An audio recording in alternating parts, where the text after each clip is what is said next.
Hi everyone, I welcome you all to our channel. तो आज हम 1 दिसंबर 2020 के news article of the Indian Express discuss करेंगे एंड 30 नवंबर के भी कुछ आर्टिकल्स थे, तो वीडियो के लास्ट में हम डिस्कस करेंगे। ओके, तो दो इशू आपको मुझसे रहते हैं। एक ये कि मेरी वॉइस थोड़ा कम आती है, दूसरा ये कि मतलब नवंबर में थोड़ा सा वीडियो नहीं प्रॉपरली अपलोड हो पा रहे थे, तो अभी मैं रेगुलरली ट्राई करूँगी कि रेगुलरली मैं वीडियो बनाऊँ, ठीक है, जिससे आपका भी डिस्टर्बेंस ना हो और प्रॉपर हमारी प्रिपरेशन भी होती रहे। ठीक है, न्यूज़ से आप अपडेट रहो, हर जगह की रिवीजन करने में ईजी हो।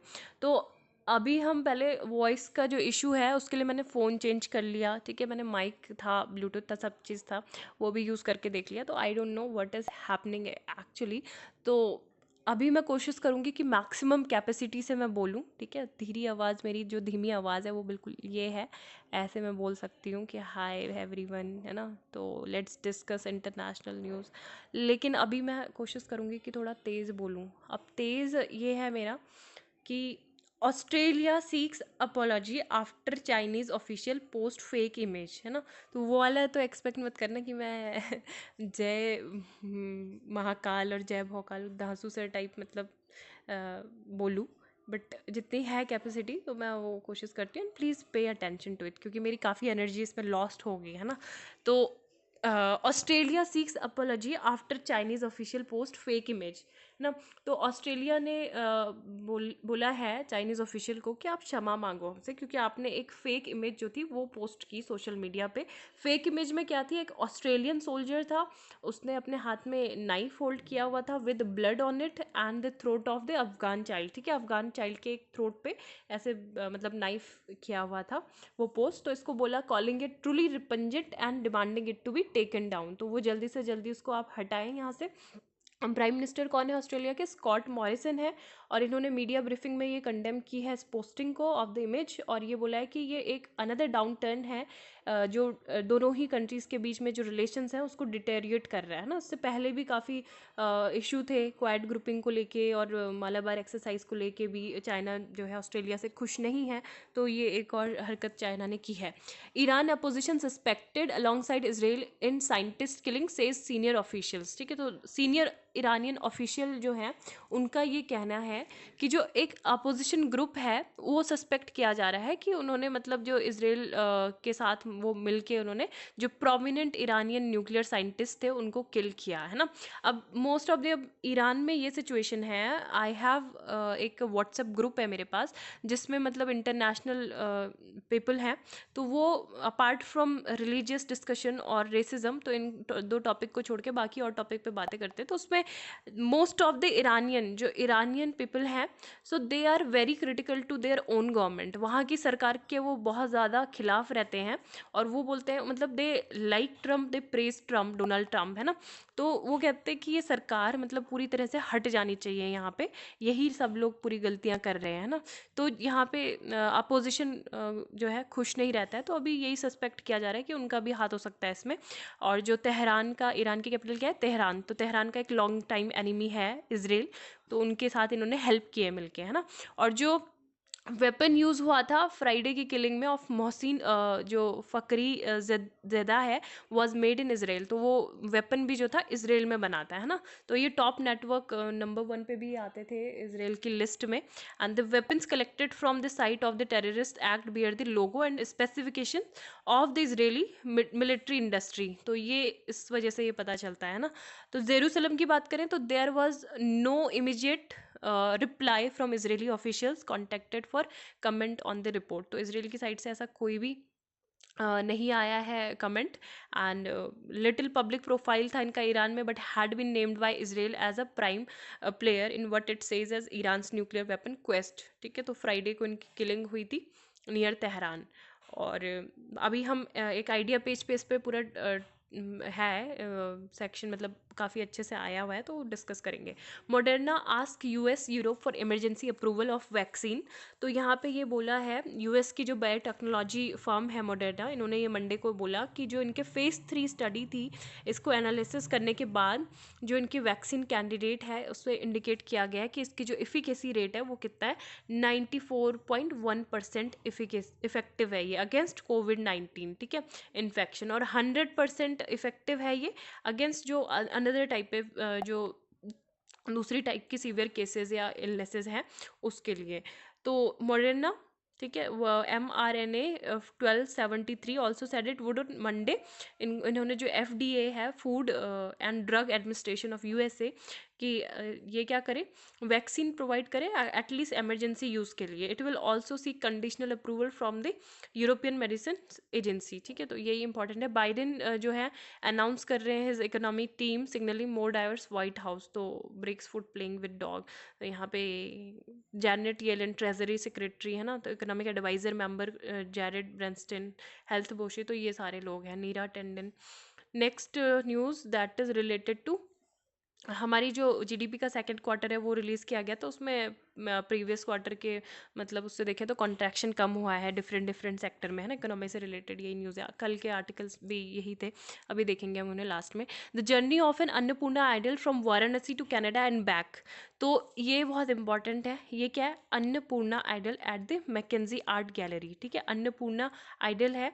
और यहाँ पे देख सकते हैं अन्नपूर्णा ऑल्सो स्पेल्ड अन्नपूर्णा, ठीक है, Annapurna is the goddess of food, है ना। अन्नपूर्णा मतलब अन्न मतलब भोजन, और पूर्णा मतलब जो पूरी पूर्ति करती हो में भी, है ना।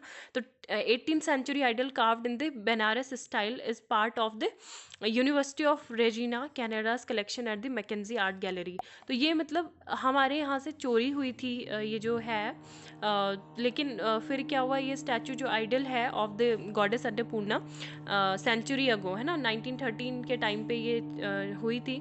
Mehra research showed that Mackenzie had notice the statue during the trip to India in 1930 and a stranger had overheard Mackenzie's desire to have this statue. तो उनका डिज़ायर था कि ये स्टैचू उनके पास होना चाहिए, तो उसके बाद ये टेम्पल से चोरी कर लिया गया था, है ना, river bank in Varanasi.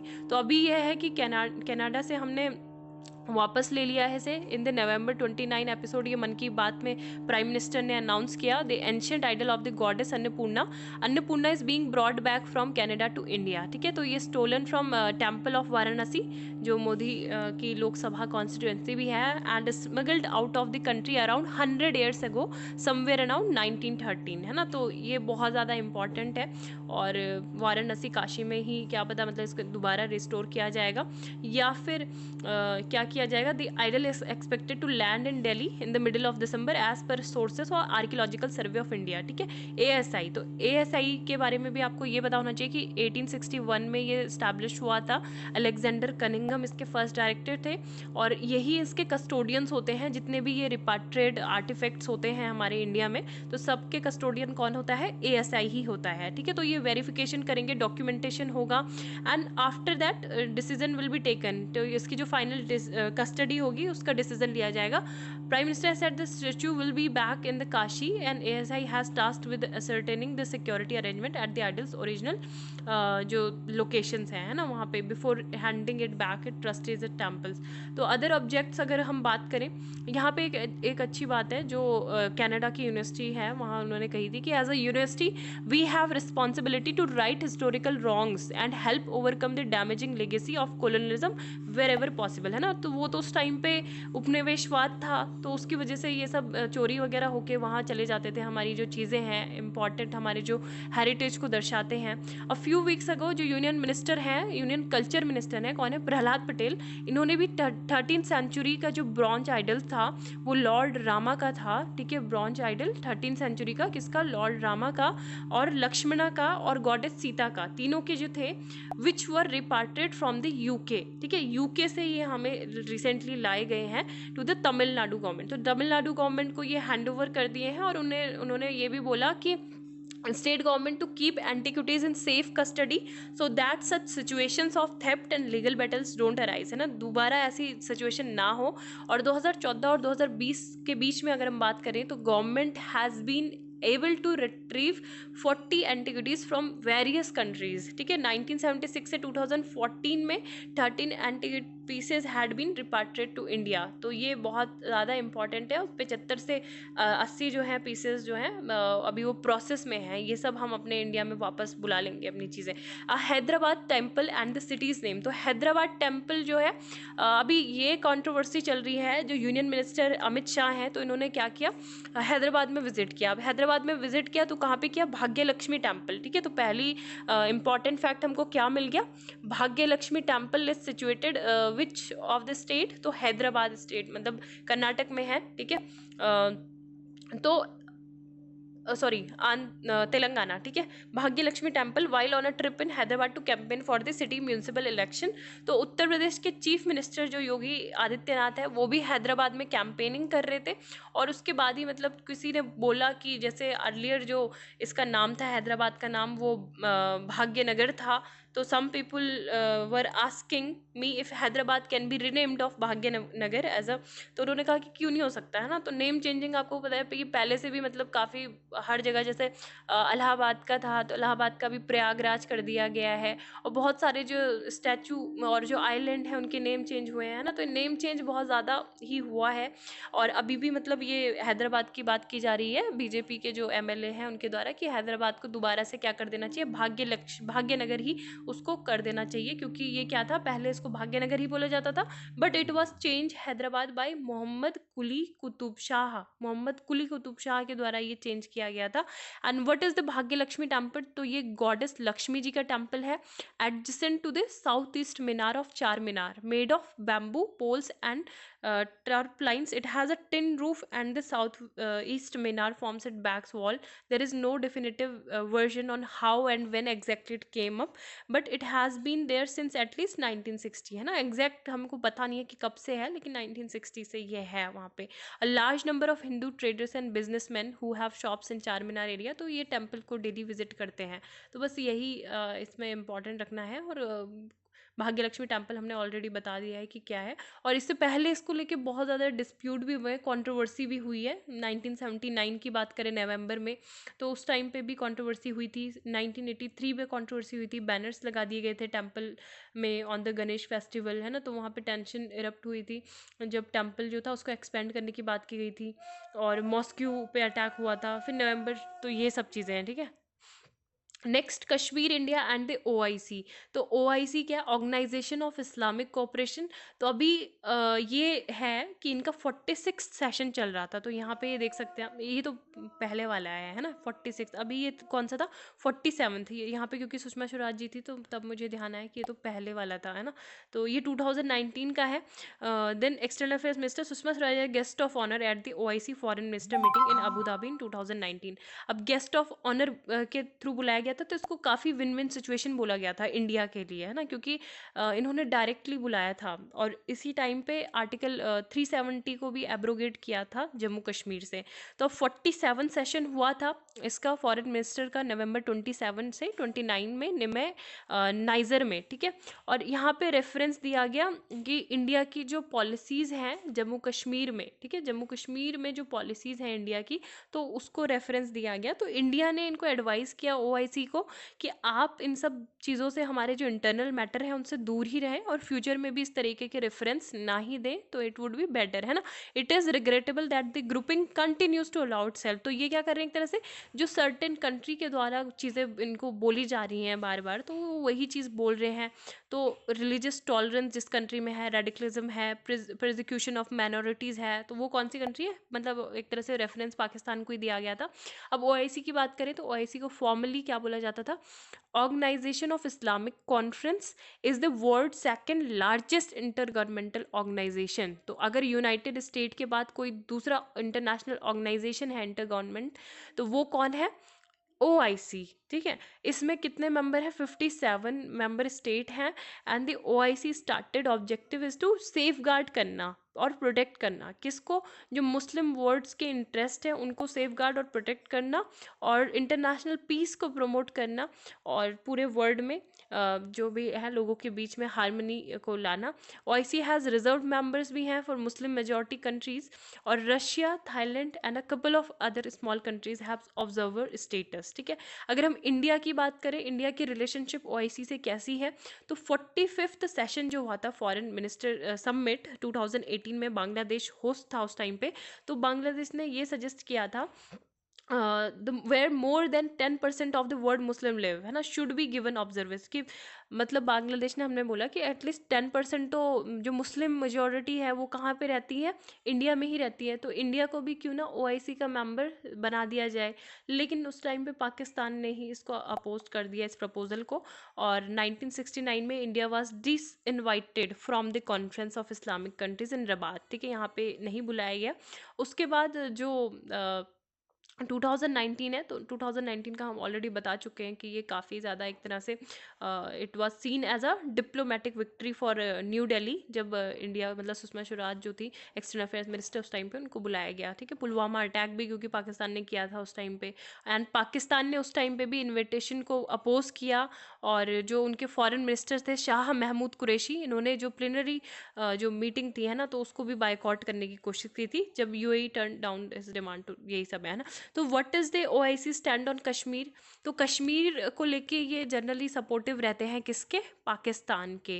And इन्होंने स्टेटमेंट भी इशू किए हैं क्रिटिसाइजिंग इंडियन को, क्या बोला है कि एट्रोसिटीज़ इन्होंने की है यूनियन टेरिटरीज और स्टेट में, and these statements over the last 3 decades became an annual ritual of little significance to India, है ना। तो ये बहुत ज़्यादा ही बोलते हैं, हमारे लिए इतना इंपॉर्टेंट नहीं है ये क्या बोल रहे हैं। अब जैसे मतलब हमको भी एक तरह से ओआईसी के जो स्टेटमेंट है उनको इग्नोर ही करना चाहिए, क्योंकि जैसे अब पाकिस्तान के स्टेटमेंट है ना बहुत सारी चीज़ों को लेके, तो जैसे सऊदी अरेबिया जैसी कंट्री है तो इग्नोर ही करते हैं वो। After India revoked article 317 Kashmir, Pakistan lobbied with the OIC for their condemnation of the move. अब पाकिस्तान ने क्या किया था, ये सोचा था कि उस टाइम पे क्या होगा जब हमने 370 को एब्रोगेट किया जम्मू कश्मीर से, तो सऊदी अरेबिया, यूएई और जो भी कंट्रीज़ हैं वो क्या होंगी, क्रिटिकल हो जाएंगी पाकिस्तान मतलब इंडिया की, है ना। लेकिन क्या हुआ, लेकिन सभी ने ही जो सबमिट थी लीडरशिप इनवाइट थे, मतलब वो सब इंडिया को भेजे, और किसी ने भी ऐसा कुछ नहीं कहा, केवल कुछ मुस्लिम कंट्रीज़ को छोड़ के, जैसे टर्की और कौन, मलेशिया, इन्होंने पब्लिकली क्रिटिसाइज़ किया, बट यूएई, सऊदी अरेबिया, इन सब का इंस्टेंट जो था एक तरह से नॉर्मल रहा था, है ना, जो पाकिस्तान चाहता था कि ऐसा नहीं होना चाहिए। अब मैक्का समिट जब हुई थी तो OIC criticise the alleged Indian atrocity in the state 2019 में भी, है ना। तो यही सब चीज़ें यहाँ पे लिखी गई हैं। मेन हमको ओआईसी के बारे में पता होना चाहिए था, और अभी क्या चल रहा है वो चीज़ पता होनी चाहिए थी। अब इंडिया जो है क्रिटिसिज्म का बार बार हम इसी तरीके से रिस्पॉन्ड करते हैं कि Jammu Kashmir is an integral part of India and is a matter strictly internal to India. ठीक है, तो इसमें हम कोई बाहर वालों का इंटरफेरेंस नहीं चाहते हैं। और दूसरा ये है कि what is India's relationship with OIC member countries, तो ओआईसी मेंबर कंट्रीज़ के साथ अगर हम बात करें तो ऑलमोस्ट ऑल मेंबर्स के साथ हमारे जो टाइज़ हैं, जैसे यूएई की बात करें या फिर सऊदी अरेबिया की बात करें, तो काफ़ी स्पेशल और इस रिसेंट एयर में सिग्निफिकेंट भी बहुत ज़्यादा हुए हैं। अगर हम क्राउन प्रिंस की बात करें जो अबू धाबी के थे, शेख मोहम्मद बिन जायद अल नहयान, है ना, तो ये भी स्पेशल गेस्ट थे, चीफ गेस्ट, जब हमारा 68th रिपब्लिक सेलिब्रेशन हुआ था 2017 में, और रिपब्लिक डे कारपेट पे मतलब ये लोग आए थे, है ना। इसके अलावा जो क्राउन प्रिंस है, फिर उन्होंने अर्लियर विजिट किया इंडिया में 2016 में, और तो काफ़ी अच्छे हमारे इनके साथ रिलेशन है। और OIC includes 2 of India close neighbour, इसमें ओआईसी में कौन से 2 हैं इंडिया के क्लोज नेबर, एक तो बांग्लादेश है और दूसरा मालदीव भी है। ठीक है, तो यहाँ पे इंडियन डिप्लोमेट से both countries privately admit that they do not want complicate their bilateral ties, कि मतलब वो कश्मीर पे बोल के इंडिया के साथ अपने जो रिलेशन है मालदीव और बांग्लादेश के हमारे साथ, इंडिया के साथ, तो वो ख़राब नहीं करना चाहते हैं, लेकिन वो एक तरह से ओआईसी के साथ साथ ही बोलते रहते हैं। ठीक है, but what is the significance of India's latest statement, तो हम एक तरह से तो आपको पता है कि अब जैसे यूएस में प्रेसिडेंट इलेक्शन हुए, बाइडेन जीते हैं, तो बाइडेन के जो टीम है एक तरह से वाइस प्रेसिडेंट जैसे कमला हैरिस है, तो वो क्या है, उनका जो स्टेंट है वो मतलब एक्स्ट्रा लिबरल है, मतलब उनको ह्यूमन राइट्स इशू है ना, इन सब पे वो बहुत ज़्यादा बोलते हैं। तो इंडिया पे भी वो बातचीत कर सकते हैं। ये पॉसिबिलिटी हो सकती है कि वो एडमिनिस्ट्रेशन जो है जो बाइडेन का, which may have a strong view on human rights in Kashmir, may issue statements that may complicate India's image at the global stage, है ना। तो हमको मतलब इन सब चीज़ों का भी ध्यान रखना है। देन नेक्स्ट न्यूज़ है nothing fair in this war on love. ठीक है, तो लव जिहाद से रिलेटेड ही आर्टिकल है। तो यहाँ पे पूरा आर्टिकल मैंने पढ़ा पर इतना खास ये था नहीं, केवल बस ये कि मध्य प्रदेश, हरियाणा, कर्नाटका ये भी इस तरीके के लॉ बना रहे हैं, law against so called love jihad. UP government ने अभी रिसेंटली पास किया था ordinance that provides for a jail term, है ना, कि 5 साल की जेल हो जाएगी अगर फोर्स्ड कन्वर्जन अगर पाया जाता है शादी करते टाइम, है ना। तो love jihad is an idea that crudely but effective argues that Muslim men are waging jihad in India through love marriages। तो इसमें यही कंसेप्ट इसमें दिया गया है, और लव रोमियोज वगैरह ये सब भी इनको बोला जाता है। एक तरह से एक कम्युनिटी को टारगेट करने के लिए ये लॉ लाया गया है, ये इस आर्टिकल का क्रक्स था। ठीक है, अब यहाँ पे ये कुछ आर्टिकल इंपॉर्टेंट है, तो लेट डिस्कस। तो सबसे पहले ये देख लेते हैं killing and the new middle east, है ना। तो अभी यही चीज़ बताई गई है कि अभी जो वहाँ के असैसिनेशन हुआ मोहसिन फ़खरीज़ादा, तो ये एक हाईलाइट करता है इस्लामिक रिपब्लिक ऑफ ईरान की जो वल्नरेबिलिटीज़ है ना, वो एक तरह से वल्नरेबल होता जा रहा है। It also point out a continuing regional realignment against Tehran marked by the normalisation of ties between some key Arab states and Israel. अब यहाँ पे इस पूरे टॉपिक को समझने के लिए मैं आपको पहले कंट्रीज़ बता देती हूँ, नहीं तो बहुत कंट्रीज़ का मेंशन है यहाँ पे, खाली में कंफ्यूज हो गया है ना। तो एक ट्रायंगल ये है, ठीक है, इसमें यहाँ पे हो गया यहाँ हो गया आपका इसराइल, और यहाँ हो गया यूएस, ठीक है, और यहाँ है ईरान, ये ईरान है, ठीक है। तो ये तीनों कंट्री हैं, ये दोनों आपस में अलाए हैं, और ईरान क्या है, मतलब ईरान की कैपिटल तेहरान। तो यहाँ पे अटैक किया है किसने, इसराइल ने ये सस्पेक्ट किया है। दूसरा ये जो ग्रुप है यहाँ पे हम बोल सकते हैं कि जैसे यूएई है, ठीक है, और बहरीन है, ठीक है, और यहाँ पे सऊदी अरेबिया है। तीसरा जो ग्रुप है वो यहाँ पे हम बोल सकते हैं कि पाकिस्तान है, टर्की है, और मालदीव है। तो ये सारी ग्रुपिंग है। सबसे पहले हम यहाँ से शुरुआत करते हैं कि यहाँ पे सस्पेक्ट यही हुआ कि ईरान के जो ये टॉप साइंटिस्ट थे, तो इनको असैसिनेट किसके द्वारा किया गया, ईरान की खुफिया एजेंसी के, और जो यहाँ के ईरान में ही जो अपोजिशन है उन्होंने मोसाद इंटरनेशनल जो इनकी जो स्पाई एजेंसी है उनके साथ मिलकर इनको असैसिनेट किया, है ना।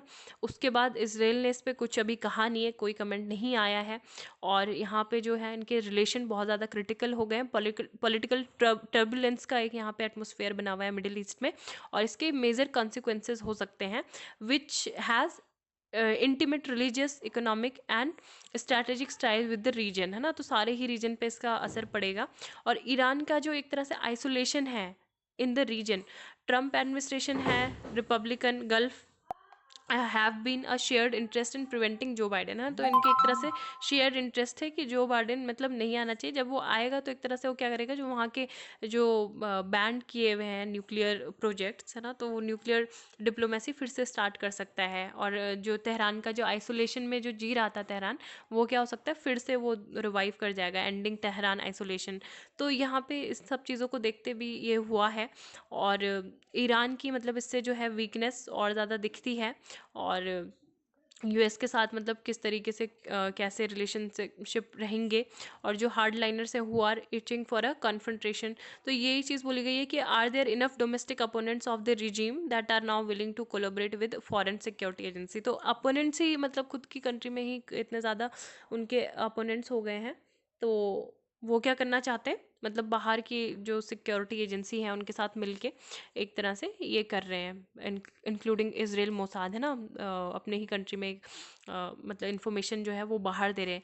मैक्सिमम प्रेशर कैंपेन ये बना है in the last few years. Iran has much goodwill in South Asia, but India its neighbours have no desire to get sucked into Tehran conflicts and Arabs और the US. तो हम लोग मतलब एक अपना ये न्यूट्रल इंस्टेंस रखते हैं कि मिडिल ईस्ट में हम इंटरफेयर नहीं करते हैं ना, क्योंकि आपको पता है हम पैलेस्टाइन को भी इतना सपोर्ट करते हैं जितना इसराइल को करते हैं, और मतलब सीधा सीधा हम कुछ नहीं बोलते कि हम इसी कंट्री के साथ हैं, ना, एक न्यूट्रल अपना अप्रोच रखते हैं यहाँ पे। दूसरी बात ये बोली है कि एक रैपिड ट्रेंड देखने को मिल रहा है कि जो ट्रांजिशन हो रहा है, ट्रांसफॉर्मेशन हो रहा है, किसमें, जो अरेबियन कंट्रीज़ हैं वो उसको देखें तो इसराइल को, ठीक है, इसराइल को क्या कर रही है, एक तरह से डिप्लोमेटिक रिकॉग्नाइजेशन वो दे रही हैं। उसमें कौन कौन सी कंट्री थी, जैसे एक तो जॉर्डन, ये खुद की मतलब कंट्री हो गई है ना।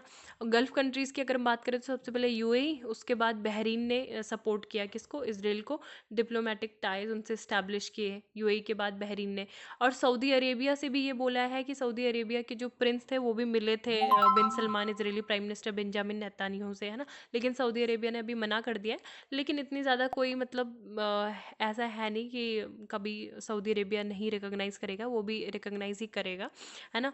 तो अभी ये बोला गया है कि Pakistan, but the growing weight of Islamic ideologies dictates of, मतलब पाकिस्तान ये चाहता था कि क्या हो, Pakistan long wanted to establish tie with Israel and neutralise Delhi's, है ना, कि इसराइल के साथ तो अपने रिलेशन अच्छा बनाना चाहता है, और जो हमारे टाइज हैं इसराइल के साथ वो क्या हो जाए, वो थोड़े हल्के हो जाएं, न्यूट्रलाइज हो जाएं। लेकिन काफ़ी ज़्यादा मतलब उनकी भी एक इस्लामिस्ट आइडियोलॉजी है, और इतने टाइम से जो यहूदी हिंदू कॉन्स्पिरेंसी है ना, और जो प्रोपागेंडा चल रहा है पैलेस्टाइन के इशू को, मतलब कश्मीर के से इशू से उसको अ, देखना, तो ये सारी जो है यहाँ से मतलब पाकिस्तान थोड़ा वीक भी पड़ जाता है। लेकिन ये बोला गया है, however the context has dramatically alerted with the normalisation of ties between the Gulf Arab and Israel.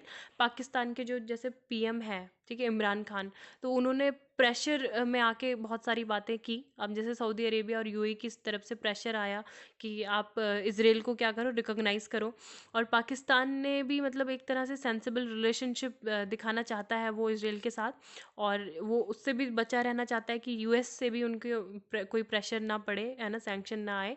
लेकिन एक तरह से वो जो मतलब जब तक अमेरिका जो जिस तरीके से हमारी साइड को उनका पॉलिटिकल टिल्ट है, क्योंकि डोनाल्ड ट्रम्प काफ़ी ज़्यादा मतलब इंडिया के ही सपोर्ट में रहते हैं बहुत सारी चीज़ों में, तो वो एक तरह से क्या करता था, डेस्परेट था इस्लामाबाद कि ऐसा ना हो, है ना। और उन्होंने बहुत सारे जो थे डिबेटिंग आइडियोलॉजिकल आर्ग्यूमेंट्स भी दिए थे ऑन इसराइल, कि मतलब ऐसा कर देंगे वैसा कर देंगे, तो डोमेस्टिक बैकलैश इससे देखने को मिले थे। तो अब पाकिस्तान, ये बोला गया था कि if Pakistan recognise Israel, so Bangladesh would not want to be left behind, है ना, तो बांग्लादेश भी इसमें पीछे नहीं रहेगा। इकोनॉमिक और टेक्नोलॉजी कोलैबोरेशन जो है इसराइल के साथ, वो क्या करेगा, बांग्लादेश की इकोनॉमी और फॉरेन पॉलिसी के लिए एक बिग बूस्ट होगा। तो जैसा पाकिस्तान बांग्लादेश है उसी तरीके से बहुत सारी जो दूसरी कंट्रीज़ हैं तो उनके भी यहाँ पे ऐसे रहेंगे रिलेशन। तो यही सारी चीज़ें बोली गई हैं इसमें कि तो ये दोनों कंट्री तो नहीं मिलनी चाहिए, क्योंकि ये दो क्या है, two of the world's largest Islamic nation है। अगर इन्होंने रिकॉग्नाइज कर लिया इसराइल को तो it would be a great ideological and political bonus for them, है ना। तो इससे इंडिया को काफ़ी इम्पैक्ट पड़ेगा। दूसरा जो थर्ड ट्रेंड यहाँ पे है, जो न्यू मिडिल ईस्ट शेप हो रहा है, मतलब जो राइवलरी है, राइवलरी किस किस के बीच में, सऊदी अरेबिया एंड टर्की के बीच में, है ना, कि मुस्लिम वर्ल्ड में कौन लीडरशिप, मतलब किसकी ज़्यादा लीडरशिप होगी। तो टर्की भी एक इमर्ज होके आया है, और सऊदी अरेबिया, इजिप्ट और यूएई की बात करें तो ये मिडिल ईस्ट में क्या चाहते हैं, मतलब जो पॉलिटिकल एंड रिलीजियस मॉडरेशन है तो उसकी ओर मूव कर रहे हैं।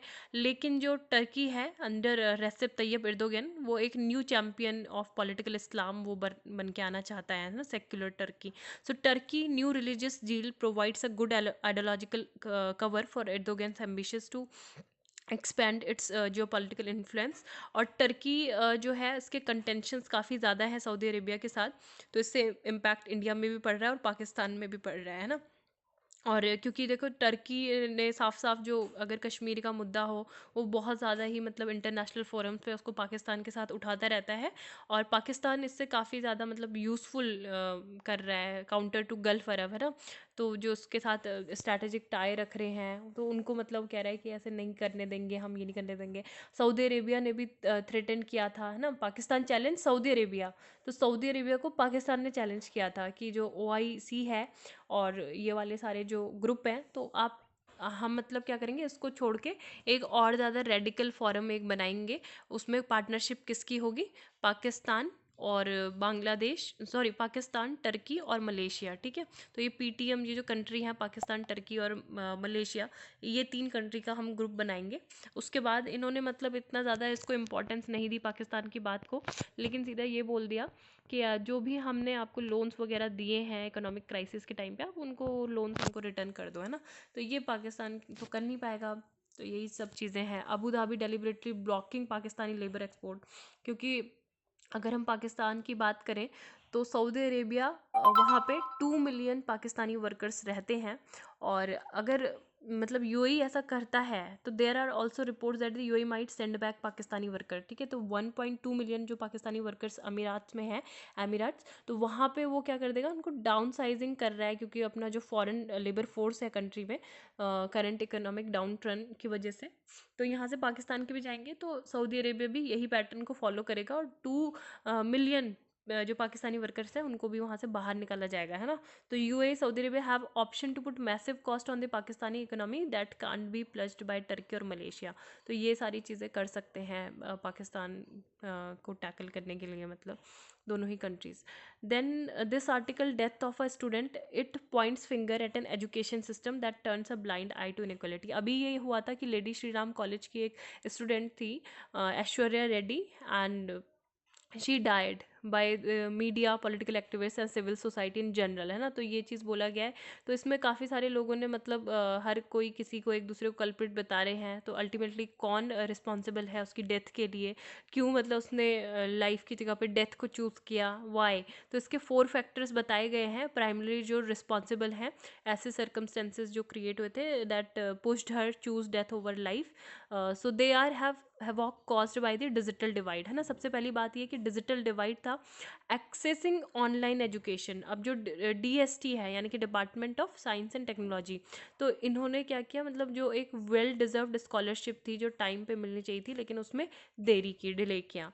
दूसरी बात ये है कि कॉलेज एडमिनिस्ट्रेशन को पता ही नहीं है कि उनके सोशियो, जो स्टूडेंट्स हैं उनका सोशियो इकोनॉमिक बैकग्राउंड कैसा है, उनको उस बारे में मतलब नॉलेज नहीं है ना, बिल्कुल भी जानकारी नहीं है। Because of which all students except the freshers were asked to leave the hostel premises. 4 factor क्या है कि pointed out by some is the girls inability to proactively reach out to those position of authority. मतलब दूसरा ये कि वो चीज़ कि वो एप्लीकेशन लिखते लिखते थक गई कि she can not afford a single laptop, वो लैपटॉप अफोर्ड नहीं कर पाती है अपने एग्ज़ाम, अपने असाइनमेंट्स वगैरह को सबमिट करने के लिए। तो अथॉरिटी से भी बहुत सारे लोगों से उसने एप्लीकेशन लिखी थी, बट किसी ने सुनी नहीं। एंड अभी मतलब who is blaming whom and why is not important, but one must understand that a hasty identification of factor responsible will lead to when more hastily arrived at solutions, है ना। तो ये सब चीज़ें यहाँ पे डिस्कस की गई हैं कि इतनी एक तो डिजिटल डिवाइड था यहाँ पे बहुत ज़्यादा, दूसरा ये था कि inability to proactively reach out the higher authority, है ना, और लैक ऑफ नॉलेज है जो सोशल, जहाँ पे मतलब बच्चे पढ़ रहे हैं उनके अथॉरिटी नहीं जानते हैं कि किस तरह का सोशियो इकोनॉमिक, किस तरीके से बच्चे जो है प्रेशर में आके अपनी स्टडी कर रहे हैं। And while most student find it difficult to come out of their vicious cycle, है ना, जो डिसएडवांटेज जो उनके होते हैं और वो उससे बाहर नहीं आ पाते हैं, काफ़ी सारे चैलेंजेस फेस किए जाते हैं। जैसे कि सबसे पहले तो यही इनिशियल चैलेंज ये होता है कि स्टूडेंट का मतलब क्या हो, एडमिशन हो इंस्टीट्यूशन में। और जब एक बार एडमिशन हो गया तो क्या होता है, सिलेबस होता है, करिकुलर रिसोर्सेज होते हैं, पेडागॉजिक प्रोसेस होती है, असेसमेंट प्रैक्टिस होती है, यूनिफॉर्म होता है, तो सब कुछ सेम ही होता है। And children with different caste, class, religion, ethnicity with unequal economic, social and culture capital are all treated alike, है ना, वहाँ पे किया जाता है। लेकिन what seems to be equal and neutral is in effect unequal and biased. तो वो क्या होता है, बायस्ड होता है। This does not mean that a heterogeneous mix of student accessing a good institution is a bad idea. तो यहाँ पे यही है कि मतलब जो प्रेशर फॉलो फेस किया जाता है स्टूडेंट के द्वारा और रेगुलर सर्कमस्टेंसेस में भी वो काफ़ी ज़्यादा होता है कि उनको एकेडमिकली बहुत अच्छा करना है, और उनका जो प्रेशर है to conform and look, dress, talk in a certain way, और उनको एक पर्टिकुलर काइंड ऑफ म्यूज़िक या फिर फिल्म को क्या करना है, अप्रिशिएट करना है। तो लिस्ट काफ़ी लंबी है, और ये सारा ही मतलब इतना ज़्यादा एक स्टूडेंट ये चीज़ें जो है फोकस प्रेशर फील करता है। ऐश्वर्या ने भी ये सारी चीज़ें फेस की थी और बहुत सारे ट्रबल्स थे इन्वायरमेंट से लेके फ्रॉम कॉलेज टू होम, है ना, तो और ज़्यादा मैटर जो था वर्स्ट हो गया था। और बिगेस्ट जो है which was no access to those very gadgets, है ना, गैजेट्स ही नहीं अफोर्ड कर पाए to continue her education. And because ये था कि उसको मतलब ये सारी गिल्ट्स भी थी। गिल्ट कैसी कि जो इनेबिलिटी है या फिर जो पेरेंट्स की साइड से जो स्ट्रगल है और जो डिस्परेशन फ्रस्ट्रेशन है कि उसके फादर पहले अपने घर को गिरवी रखेंगे, उसके बाद कहीं से मतलब पैसा आएगा, या फिर उसकी जो यंगर सिस्टर है उसको ड्रॉप आउट कराएंगे स्कूल से, उसके बाद वो अपनी कंटिन्यू कर पाएगी स्टडी। तो ये किसकी क्या ये सारी पर्सनल प्रॉब्लम थी या फिर इनकी काउंसलिंग की रिक्वायरमेंट थी कि poverty, anxiety, depression, inability to cope, है ना, ये करना चाहिए था, या फिर ये रिस्पॉन्सिबिलिटी थी कॉलेज एडमिनिस्ट्रेशन की जिन्होंने उसको एडमिट तो कर दिया, एडमिशन दे दिया, लेकिन उन्होंने कोई भी ऐसा अटैम्प्ट नहीं किया। They made no attempt to reach out to her, और दे DST जो department of science and technology था, उन्होंने भी उसको टाइम पे उसकी स्कॉलरशिप जो थी वो रिलीज़ नहीं की, है ना। तो ये किसकी मिस्टेक है? ये पर्सनल प्रॉब्लम तो नहीं हो सकती। री इमेजिनिंग द हर्ट, तो ये कोविड-19 चैलेंज के ही रिलेटेड आर्टिकल है। तो इसमें ये बोला गया कि यहाँ पे अभी ऐसा कोई भी एंटीडोट नहीं है टू द कंटेंजन, लेकिन एक मोस्ट ऑप्टिमिस्टिक प्रिडिक्शन किया जा रहा है कि वैक्सीन जो है मिडिल ऑफ 2021 तक आ जाएगी। और शील्ड अगेंस्ट कोविड-19 still in the works, but we are close to taking the first step towards the solving the lethal conundrum, है ना। और दूसरी बात ये है कि अब जब से मतलब कोविड-19 जो था ये तो हो ही रहा है, वैक्सीन की बात भी हो रही है, और इकोनॉमीज़ जो है ग्रेजुअली ओपन हो गई है लॉकडाउन के बाद से। अर्लियर मंथ जो पैंडमिक थे मतलब फेस्टिवल सेलिब्रेट किए गए, और काफ़ी सारे पोल भी सेवरल कंट्रीज़ में कंडक्ट किए जा रहे हैं। और human freedom of association, most importantly live the anxiety and worry that has become the leitmotif of life in large parts of the planet. अब कोरोना वायरस जो फैमिली के जो वायरस थे 20 सालों की बात करें तो सार्स एंड मर्स, तो इन्होंने साइंटिस्ट को पुश किया कि स्टडी करें जो जो भी इंट्रैक्शन होते हैं ह्यूमन इम्यून सिस्टम और कंटेजेंस के बीच में, है ना, और आगे भी मतलब इसी तरीके से करते रहें स्टडी। लेकिन अभी की चैलेंज क्या होगा? Will be to institute transparent mechanism points where science and research meet public policy, और इन कैलकुलेशन ड्राइव्स जो है have a history of making communities एजी। तो ये सारी बातें की गई हैं। और अगर हम बात करें कंटेम्प्रेरी मेडिकल हिस्ट्री की, तो ये शो करती है कि लेबोरेटरी ने जो भी अचीवमेंट किया है often a long and tortured part to people's wellbeing जो मोस्ट वल्नरेबल रहते हैं। और इंडिया की अगर हम बात करें तो 60% जो वर्ल्ड की वैक्सीन होती है यहाँ पे प्रोड्यूस होती है is to home to the largest manufacturer. हम काफ़ी ज़्यादा लार्जेस्ट मैन्युफैक्चरर है वैक्सीन को प्रोड्यूस करने के। और जो पुणे बेस्ड सेरम इंस्टीट्यूट है, yet the country also has the largest number of unvaccinated children in the world, ठीक है। यहाँ पे इतने ज़्यादा मैन्युफैक्चरिंग होती है वैक्सीन की, लेकिन फिर भी यहाँ पे largest number of unvaccinated children है। एंड NSO का डाटा ये शो करता है that less than 60% children receive the entire basket of vaccine. Securing 1.3 billion people will require a massive public policy effort and bolstering the country's public health infrastructure. जो private sector है ना, इनको भी काम करना होगा। ब्लैक मार्केटिंग जो होती है और जो रिसोर्सेज का डाइवर्जन हो जाता है फ्रॉम रेगुलर इम्यूनाइजेशन प्रोग्राम्स, तो ये सारी भी चेकिंग करनी होगी। स्ट्राइक 1 जो है ये यूपी के एंटी कन्वर्जन लॉ का ही है। तो यहाँ पे ये बोला गया कि जब से ये एंटी कन्वर्जन लॉ पास हुआ है तो एक केस भी आ गया है। और 1 साल पहले क्या हुआ था कि 2 एडल्ट थे जो स्कूल में मिले थे and they fell in love and after that they eloped, है ना, भाग गए थे वो। और उसके बाद उनकी फैमिलीज़ के द्वारा उनको वापस भी बुला लिया गया था। फिर ये केस फाइल किया गया लड़के पे, बॉय वॉज अ मुस्लिम, कि वो किडनैप किया है उनकी बेटी को। लेकिन फिर क्या हुआ, वुमेन रिबटेड, है ना। रिबटेड मतलब क्या होता है कि उसने खंडन किया, मतलब उसने पूरी तरह से इसको मना किया कि ऐसा कुछ भी नहीं है। जो प्रोसिक्यूशन केस था उसको फिर वापस लिया गया कि उसको उसकी अबडक्ट नहीं किया गया, वो अपनी मर्जी से गई थी।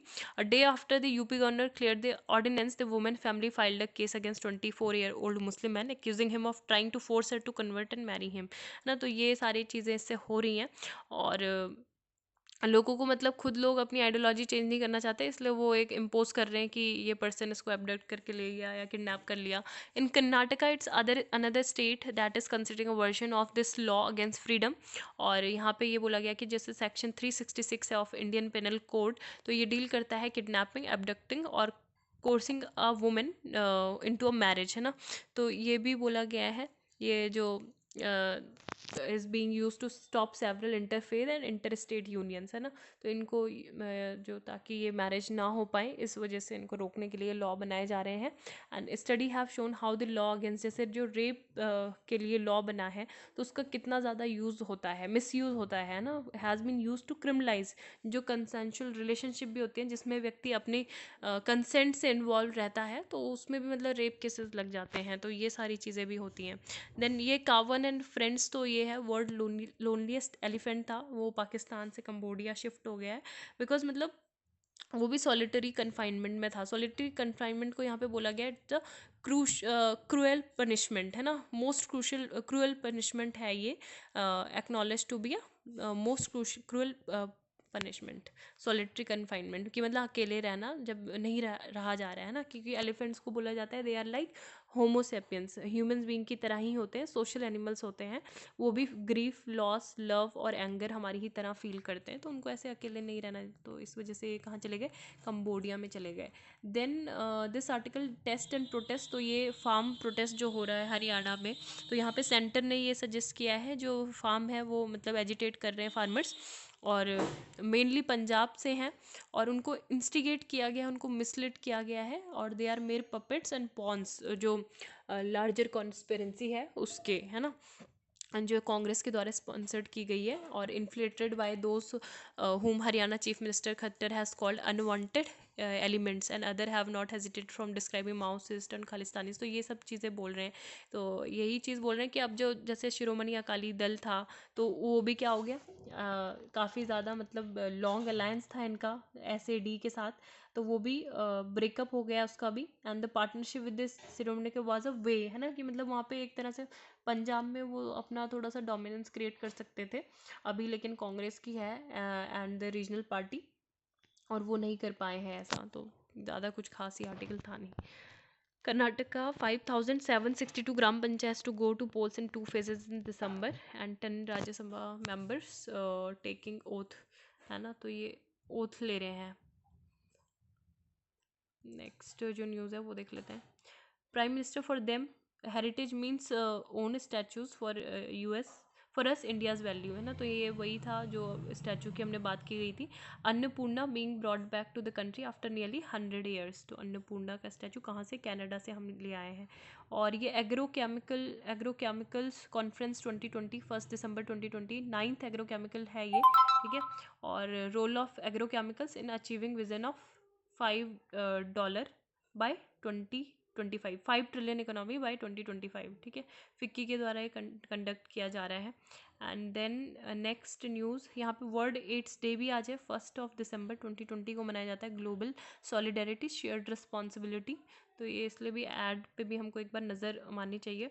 यहाँ पे पौड़ी गढ़वाल की बात करें तो पौड़ी गढ़वाल न्यूज़ में है, district in Uttarakhand that has traditionally seen a high outward migration to the plains and the other state has a healthy sex ratio, तो यहाँ पे सेक्स रेशियो की हम बात करें पौड़ी गढ़वाल में, तो 1103 है वुमेन टू एवरी 1000 मैन, है ना, तो ये बहुत ही इंपॉर्टेंट है सेक्स रेशियो। लेकिन जो कंसर्न का जो मुद्दा है वो क्या है, चाइल्ड सेक्स रेशियो जो 0 से 6 है ना, an indicator of early gender discrimination that is worrying, at 904 it is way below the state average, और 963, है ना, तो ये काफ़ी कम है, तो बचपन में ही मतलब किल कर दिया जाता है बेटी को, बट लेकिन अगर हम वैसे बात करें सेक्स रेशियो की, तो हेल्दी सेक्स रेशियो है, ठीक है, 1103 वुमेन पे 1000 मैन अकॉर्डिंग टू 2011 सेंसस। तो यहाँ पे मतलब एक ये चलाया हुआ है कि जो नेम प्लेट है उसमें लड़की का नाम होगा, है ना, बेटी का जो डॉटर है, बेटी बचाओ बेटी पढ़ाओ के अंतर्गत ये किया जा रहा है काम।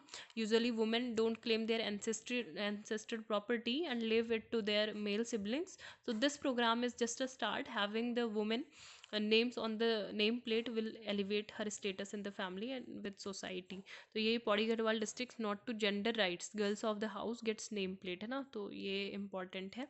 घर की पहचान नौनी को नौ, है ना, नौनी को नौ जो बोलते हैं, ये पहाड़ी मतलब हमारी गढ़वाली में ये होता है। नौनी, नौनी मतलब होता है लड़की, नौ मतलब बोलते हैं नाम। Identity of the house is the name of the daughter, ठीक है। और नौनू को नौ, नौनू होता तो मतलब बॉय, है ना, बॉय हो जाता, नौनू मतलब बॉय। तो यहाँ पे महिलाओं को मतलब प्रोटेक्ट करने की ज़रूरत है, तो इस वजह से ये इफेक्ट मतलब किया जा रहा है, ये इनिशिएटिव जेंडर अवेयरनेस के लिए काफ़ी इंपॉर्टेंट ये प्रोग्राम है, property ownership among women and their families. तो ये है नेक्स्ट। तो बस आज के लिए इतना ही, और जो दूसरा न्यूज़पेपर है वो देख लेते हैं एक बार।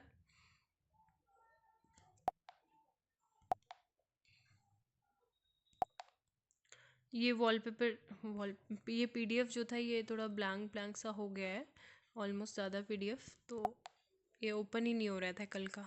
बट यहाँ मैंने नोट्स बनाए हुए हैं, तो देख लेते क्या क्या इंपॉर्टेंट चीज़ें थी। President of India has greeted the citizens on the occasion of Guru Nanak जयंती, ठीक है। तो ये सैक्रेड फेस्टिवल है सिख कम्युनिटी का, celebrated to commemorate the birth anniversary of Guru Nanak Dev, who is believe to the born on Purnima full moon, ठीक है, Kartika 8th moon of Hindu calendar 30th of November 2020। तो गुरु नानक देव जी का जो बर्थ था 1459 में हुआ था, तलवंडी राय नियर लाहौर में एक विलेज है, which was later renamed as Nanaka Sahib, Nankana Sahib, ठीक है। 10th गुरु थे सिखिज्म के, he was the first of the 10th gurus of Sikhism, और कंट्रीब्यूटर थे interfaith dialogue way back in 16th century, और काफ़ी रिलीजियस डिनोमिनेशन था of this his time. And इन्होंने कंपोजिशन भी लिखी थी विच वर इंक्लूडेड इन आदि ग्रंथ, है ना, और गुरु अर्जन, अर्जन करके इनकी जो कंपोजिशंस हैं वो इसमें इंक्लूड है, 5th सिख गुरु के। And this came to be known as Guru Granth Sahib after additions made by the 10th Sikh guru Govind Singh, और advocated the nirguna and worship of formless divine form of bhakti, rejected sacrifice ritual baths image worship austerities। और इन्होंने जो थे संगत की बात की, है ना, जो कलेक्टिव रिसाइटेशन था, एक ओंकार, ये सारी चीज़ें बात की। डेथ 1539 में करतारपुर पंजाब में हुई थी। Relevance of Guru Nanak Dev for modern India, तो ये भी हमको पता होना चाहिए कि एग्लिटेरियन सोसाइटी को बिल्ड करने की इनकी बात थी। Langar, collective cooking and sharing of food. Pangat यानी कि partaking food without distinction high and low caste. Sangat मतलब collective decision making. Social harmony की बात की गई, है ना, तो ये सब है। कीरत करो, वंडर नाम जपो एंड वंडर चखो, यानी कि work worship and share before his disciples, तो ये सारी चीज़ें भी उन्होंने बताई थी। जेंडर इक्वलिटी, और इन 2019 जो उनकी थी 550th बर्थ एनिवर्सरी थी गुरु नानक देव की, तो ये करतारपुर कॉरिडोर में ही सेलिब्रेट की गई थी। वहाँ पे करतारपुर कॉरिडोर जो था इनॉग्रेट किया गया था, which is important step towards easing the tension between India and Pakistan. China's new dam on Brahmaputra, तो रिसेंटली चाइनीज़ अथॉरिटी ने एक गो हेड दिया है चाइनीज़ हाइड्रो पावर कंपनी को कि वो first downstream hydro power project जो है वो कंस्ट्रक्ट करेंगे on the lower reaches of the river Brahmaputra, known as Yarlung Zangpo in Tibet, ठीक है। तो इससे पहले भी 11 ऐसे जो डैम थे वो हाइड्रो पावर प्रोजेक्ट जो ऑलरेडी मतलब चाइना और इंडिया के बीच में कंटेंशन का इशू है। Brahmaputra it originates under the name of Siang और दियांग, चेमदादुंग ग्लेशियर से ये निकलती है Kailash range near the Mansarovar lake, और फिर इंडिया के जो है वेस्ट सेंटर करती है, सादिया टाउन है अरुणाचल प्रदेश में। ट्रिब्यूटरीज के हैं दिबांग, लोहित, सियांग, बुढ़ी दिहिंग एंड तीस्ता एंड धनसिरी, ठीक है। और पेरिनल रिवर है, सेवरल पिक्यूलर कैरेक्टरिस्टिक हैं इसके geographically and prevailing climatic condition, flooded twice annually. और जो इम्पॉर्टेंट है प्रोजेक्ट की, state owned hydro power project company Power China है, तो इन्होंने साइन किया है ये cooperation agreement between TAR government, है ना, Tibetan autonomous region, to implement hydro power exploitation in the downstream. तो 5 ईयर का प्लान इनका है, 2021 से 2025 का है, और ये फर्स्ट टाइम है the downstream section of the river will be tapped, है ना। तो location of the plan project has not be mentioned anywhere, तो ये काफ़ी इंपॉर्टेंट है ये। और 50 kilometre section offers China's previous project, तो ये हम देख सकते हैं क्या क्या है। China's operationalised its first hydro power project Zangmu in Tibet, while 3 other dams in Dagu, जिकू, जियाचा are being developed all on the upper and middle reaches. तो ये अपर और मिडिल रिचेस पे था, ये पहला ऐसा है कि जो डाउन साइड में है ना, डाउन स्ट्रीम में। वाटर टार, डागू, जेगू, जांगू, जियाचा, तो ये सारे नेम है, ये देख सकते हैं हम।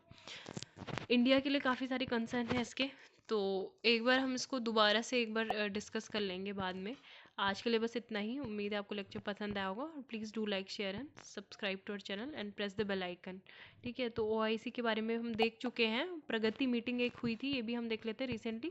33rd प्रगति मीटिंग हुई थी। Is the multi modal platform for proactive governance and timely implementation. Central और स्टेट गवर्नमेंट इसमें होती है। 2015 में लॉन्च हुआ था और 3 टियर सिस्टम है इसमें, जो कि इसमें क्या है, पीएमओ यूनियन गवर्नमेंट सेक्रेटरीज हैं और चीफ सेक्रेटरीज ऑफ स्टेट्स हैं। ठीक है, तो काफ़ी इंपॉर्टेंट है। प्रगति पोर्टल 2015 में लॉन्च हुआ था। और 13 नवंबर को जो इंडियन एक्सप्रेस के एडिटोरियल थे उसमें इंडियन इकोनॉमी से रिलेटेड ही ये आर्टिकल हैं, तो ये काफ़ी इंपॉर्टेंट ये आर्टिकल थे। बट अभी आज ये पूरे नहीं हो पाएंगे। एक ये आप देख सकते हैं कि rich get bail, poor remain in jail, under trials who are illiterate, semi illiterate, तो वो 70.6% है। ये मेनली तभी ये न्यूज़ में था क्योंकि अर्नब गोस्वामी को जो थी बेल मिल गई थी ईजीली, है ना। लोअर कोर्ट और हाई कोर्ट से ना मिलने के बाद सुप्रीम कोर्ट से मिल गई थी। लेकिन अभी ये बोला जा रहा है कि 70.6% जो प्रिजनर्स हैं वो अंडर ट्रायल्स ही हैं। प्रिजनर्स अवेटिंग ट्रायल्स तो 67%, लॉ पेनल 67% अरेस्ट अननेसेसरी हैं और account for 42.3% of jail expenses, है ना। ये 268 लॉ कमीशन की रिपोर्ट है कि प्रेशर ऑन प्रिजन इतने हैं। Inmates lost in 1401 jail. Prison occupancy कितनी है, 114% है। तो ये सब चीज़ें हैं अभी भी। तो thank you, have a nice day.